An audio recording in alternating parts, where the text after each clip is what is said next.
You're listening to a Frequency Podcast Network production in association with CityNews.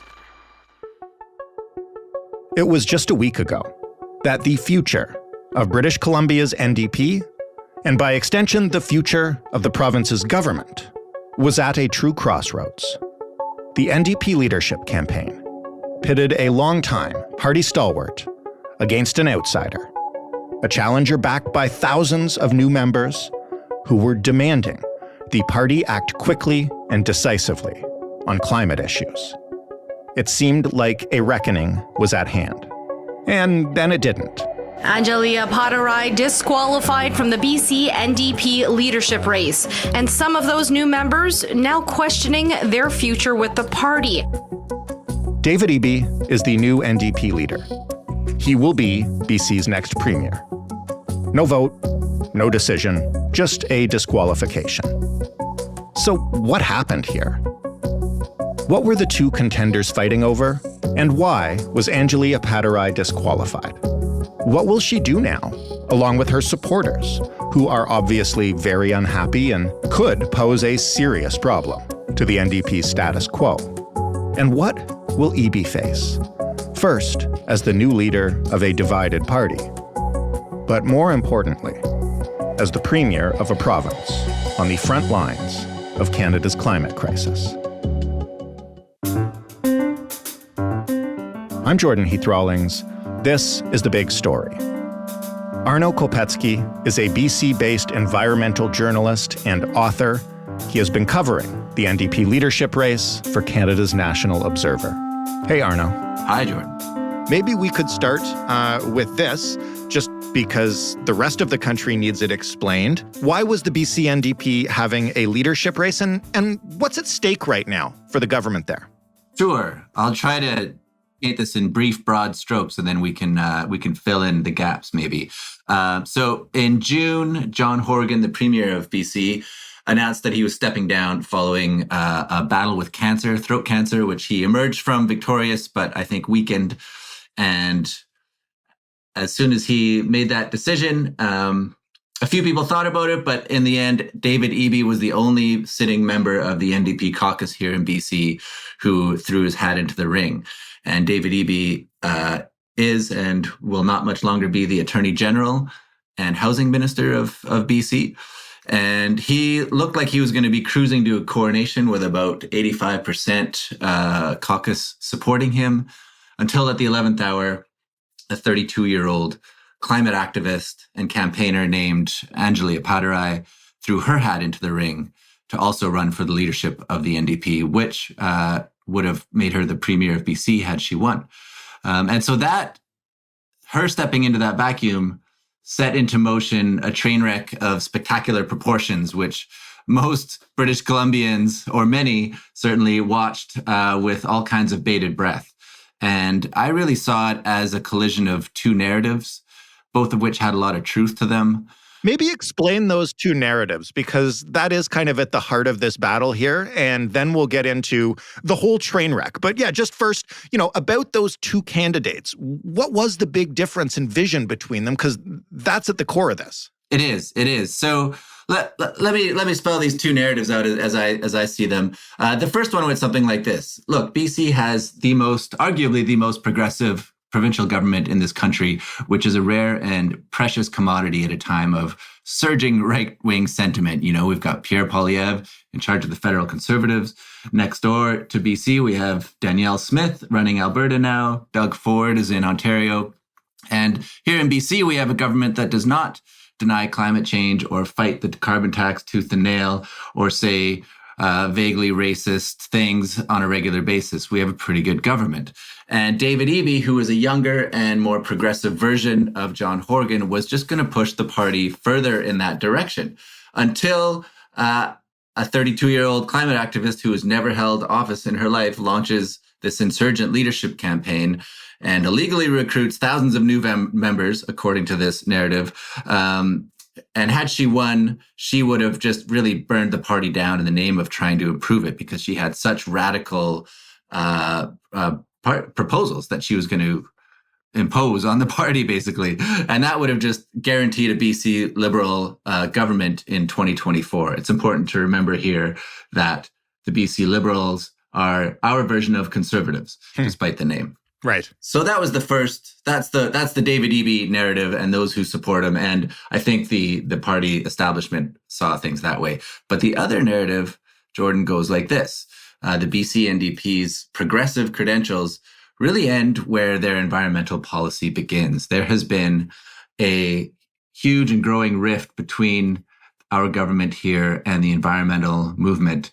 And that can be sort of summed up on four main files that have made national headlines, I think, over the last few years. The first is old growth logging. Fairy Creek protests have become the biggest civil disobedience campaign in the country. 1,000 people have been arrested in the last year. That's one.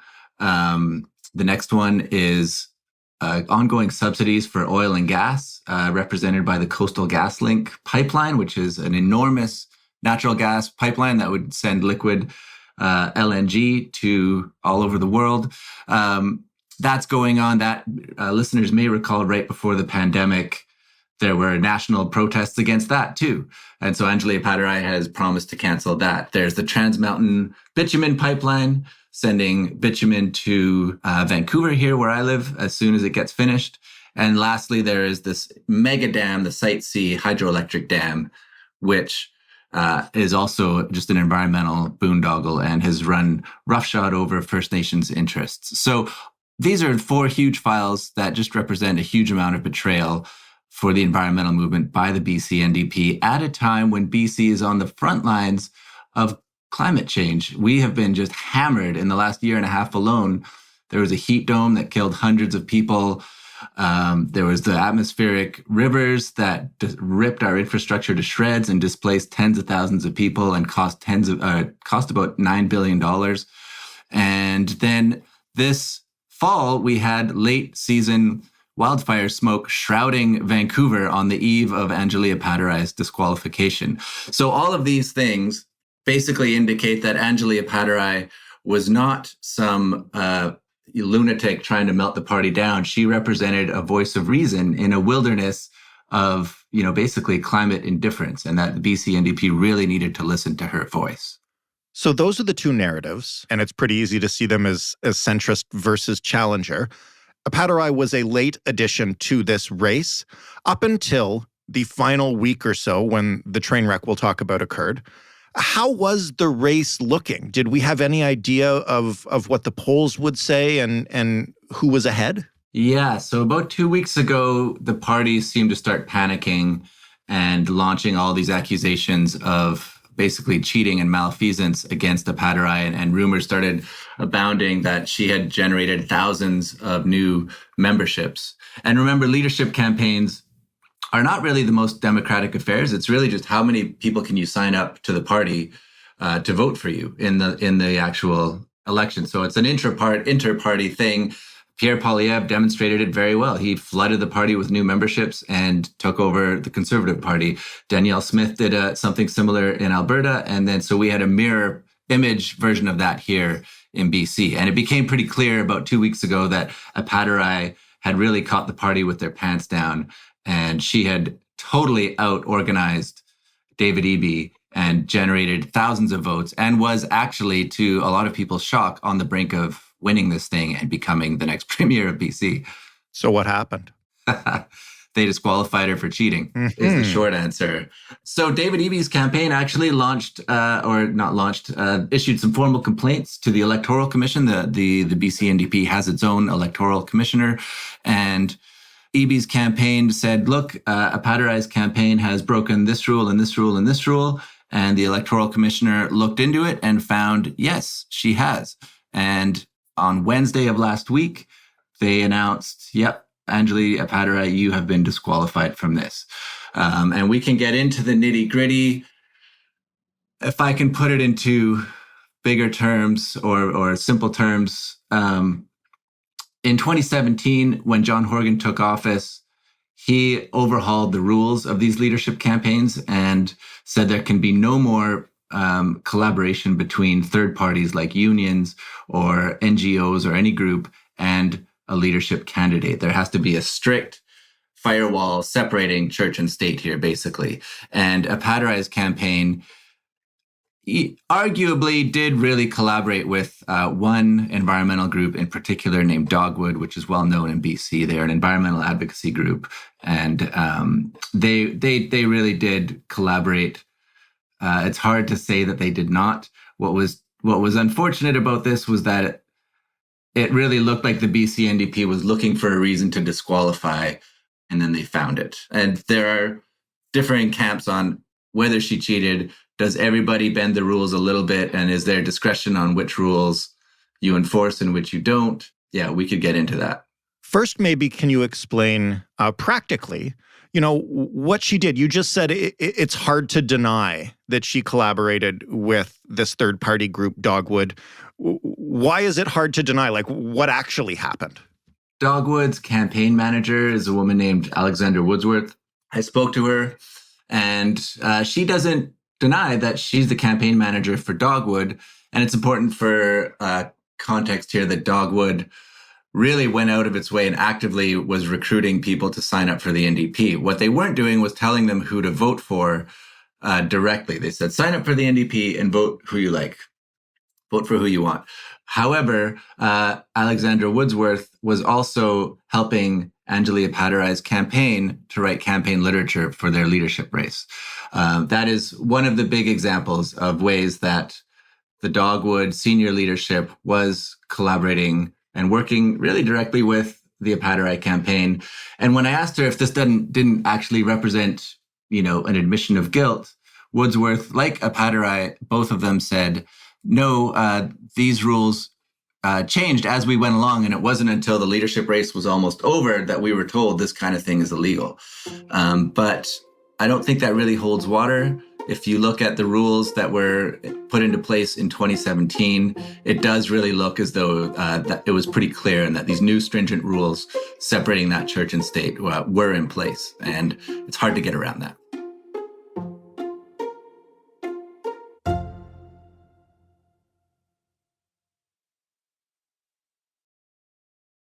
So following the disqualification then, I assume these thousands of new members that have signed up are still NDP members, still supporters of Appadurai. How is she taking it? Is she planning to fight? She's got a voice in that party now. What's she going to do with it? She does. Well, that's the question. We're going to have to see where that goes. But she said she's not going to fight it. She also really significantly, I think, said she's not going to tear up her membership in the BC NDP. She wants to work with the party. She wants to get the party to listen to its grassroots. And David Eby has also said nice things. In his victory speech, he made some statements that he probably wouldn't have made had this whole thing not happened. And I'll quote him here. He said, "We cannot continue to subsidize fossil fuels and expect clean energy to somehow manifest itself. We cannot continue to expand fossil fuel infrastructure." So those are nice things to hear. Of course, we'll see what actually happens in terms of the policies that he implements. But I think there is still a real opportunity for a lot of good stuff to be salvaged from the wreckage of this train catastrophe. But if I can say, Jordan, I think one of the things that I really found interesting here was it really highlighted the NDP, and this is not just the BC NDP, but federally and everywhere that you see the NDP, which is this party that has its roots in social justice and, the labor unions and representing the workers of Canada.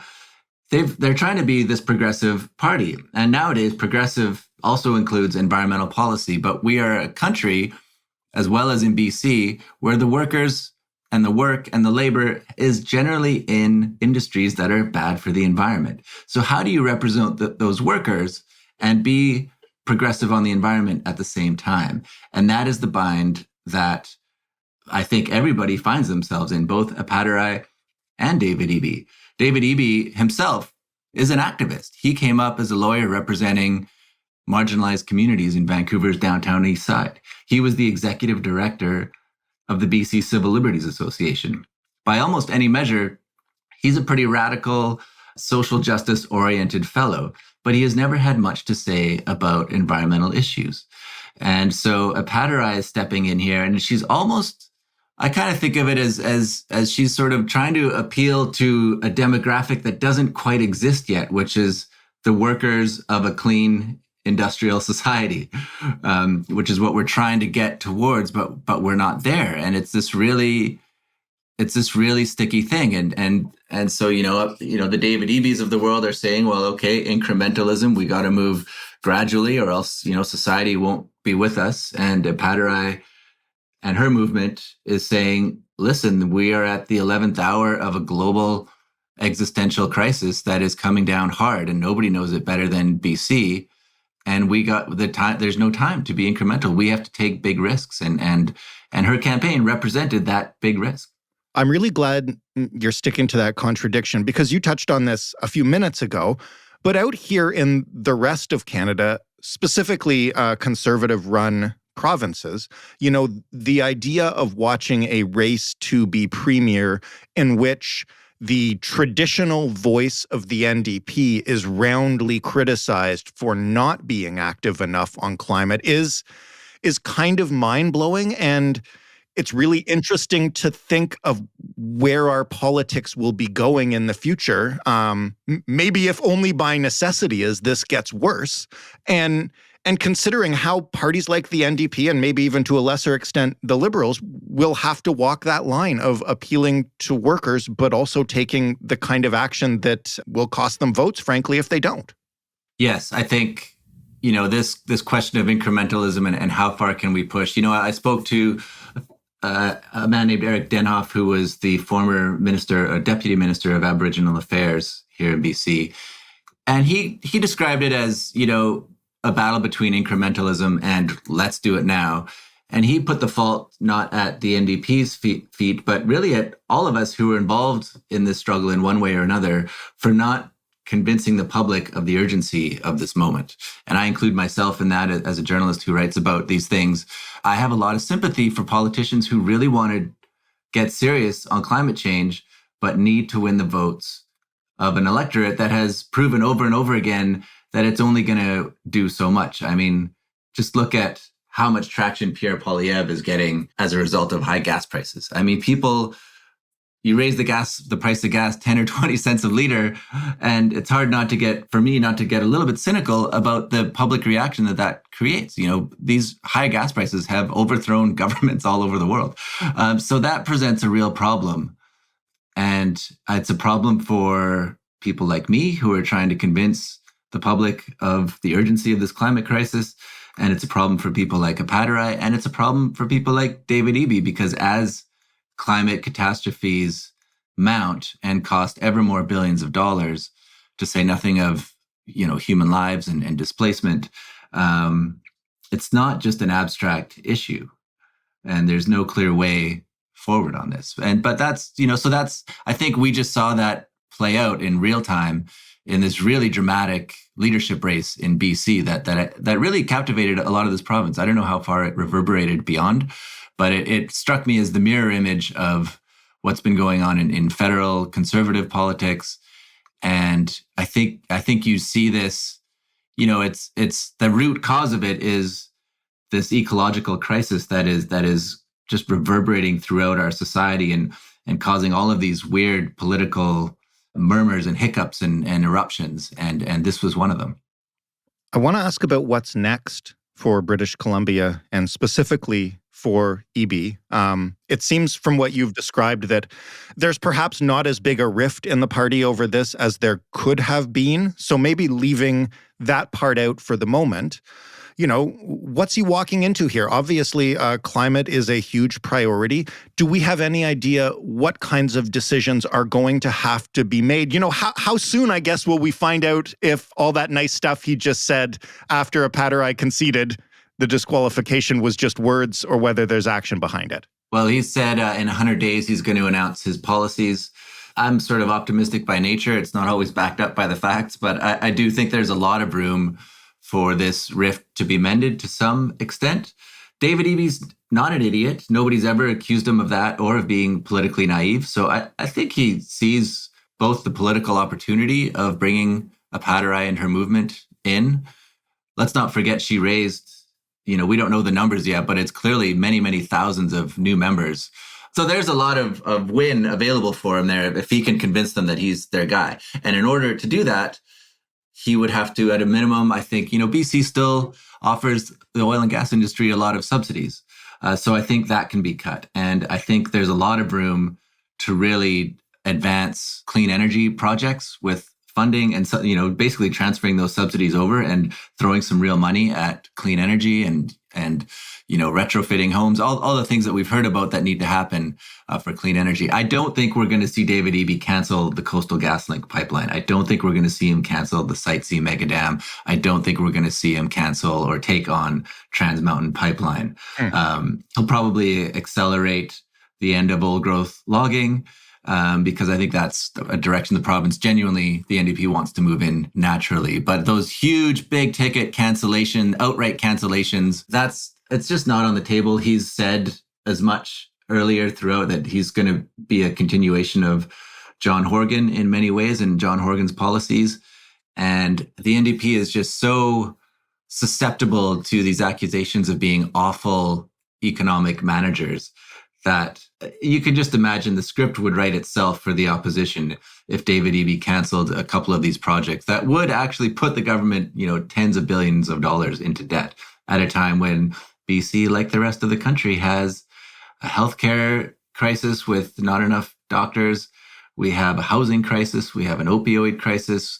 Our education system is on the brink. I mean, there's all of these coexisting crises that climate change is just exacerbating. So David Eby's going to be cautious about a lot of that stuff, but I do think he's going to, I guess I should say, I hope, and I think there's reason to hope that he will accelerate these climate and environmental policies. And I think Appadurai's campaign really pushed him to do so.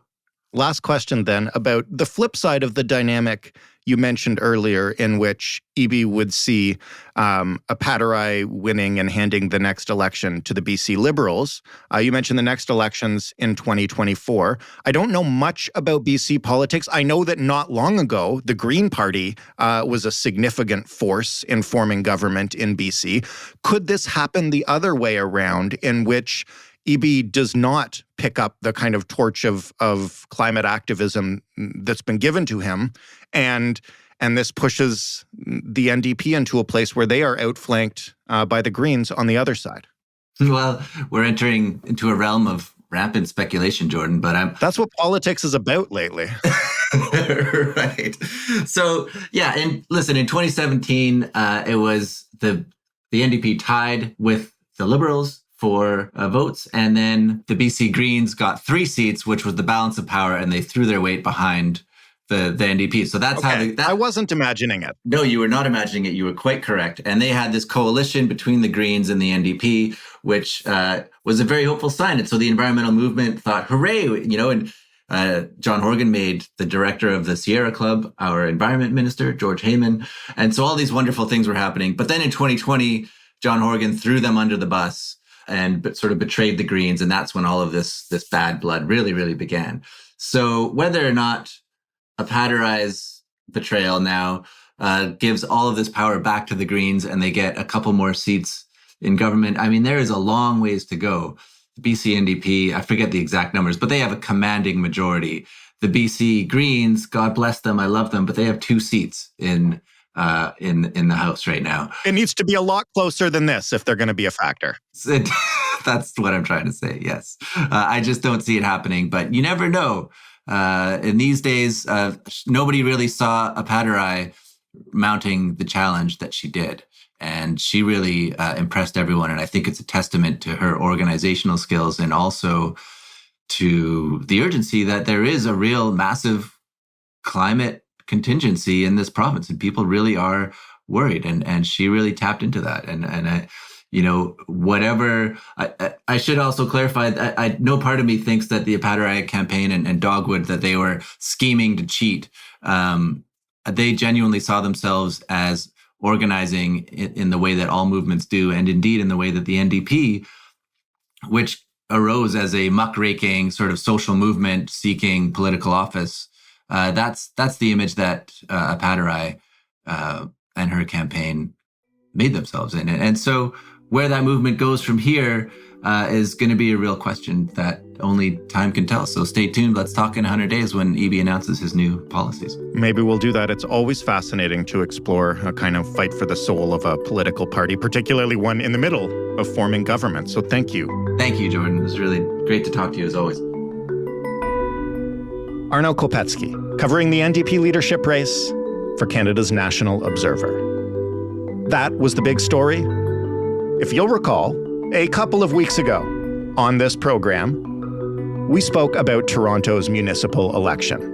Specifically, we spoke about how nobody cared about Toronto's municipal election, and it would probably lead to basically every incumbent getting re-elected. That part was true. What I didn't understand at the time was just how few people cared. So, this is depressing. The turnout numbers for Toronto's municipal election held on Monday night are in. Just under 30% of eligible voters in Toronto cast a ballot. Yes, that is an all-time low. In fact, it is 6% lower than the previous all-time low. So, for those of you outside of Toronto, feel free to make fun of 70% of the people in this city. And for those of us in this city, you get the government you vote for, or the one you don't vote for. You can find, if you're interested, all the results of the Toronto election, including councillors by ward, the mayor's race, and even school trustees, by going to toronto.citynews.ca. You can find The Big Story, of course, by heading to thebigstorypodcast.ca. You can find us on Twitter at TheBigStoryFPN. You can offer us some feedback via email, hello@thebigstorypodcast.ca. And you can call us anytime, 416-935-5935, and leave a voicemail. You can find this podcast everywhere you get podcasts. If you have a smart speaker in your house, you can ask it to play the Big Story podcast. Thanks for listening. I'm Jordan Heath Rawlings. We'll talk tomorrow.